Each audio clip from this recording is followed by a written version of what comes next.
Stan Musial, the gentleman slugger, one of baseball's all-time greats, died this past week.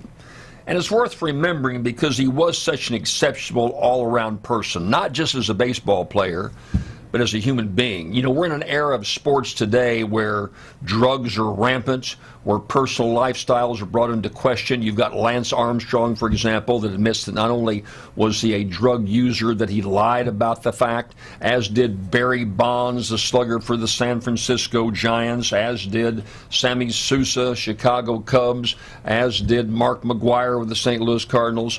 On and on and on. You can talk Roger Clemens, Andy Pettitte, on and on about the use of steroids or drugs in their system. Stan Musial was not one of those guys. What a baseball player. Hall of Fame player, most valuable player in Major League Baseball on 3 different occasions, 7-time batting champion. Did it all, and did it all in such a gentlemanly way. I had the great thrill of seeing one of the really outstanding moments in all of baseball. It was 1955.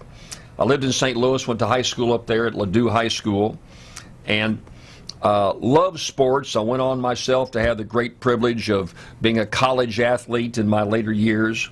When I got into college, and basketball and track was the emphasis that I had, but I always loved to watch baseball. Still do. I go to spring training every year with a bunch of friends.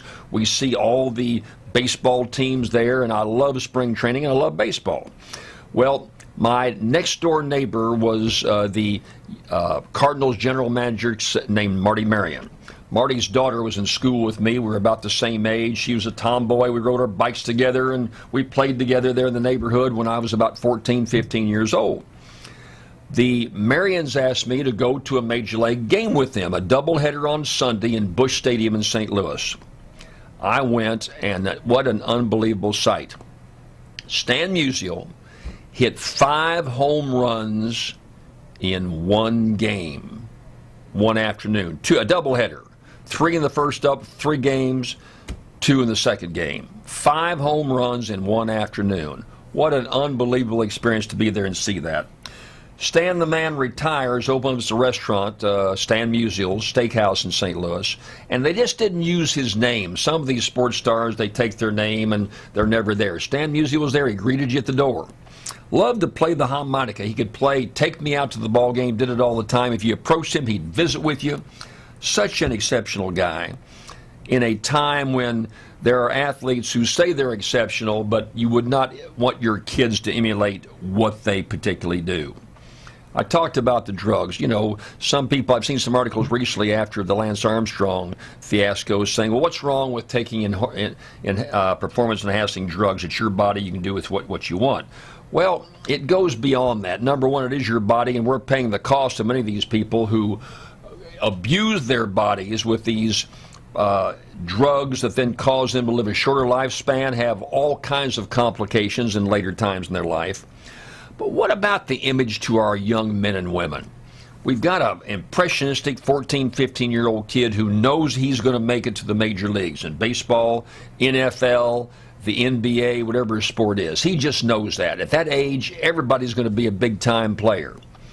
And he says, you know, I read in the paper about Barry Bonds and Lance Armstrong and all the rest of these athletes. They take drugs. That's how they made these millions. That's how they got their huge contracts. That's why they're superstars that are admired by so many people. So if I want to be like that, I need to take those enhancements. I need to take the heavy testosterone injections. I need to take the steroids. I need to do that if I want to be like them. What kind of an image is that for our kids? We don't want our kids growing up like that. It's just not right. And the best example of how you do it right, in my opinion, is Stan Musial. 92 years old, full life until the time he died.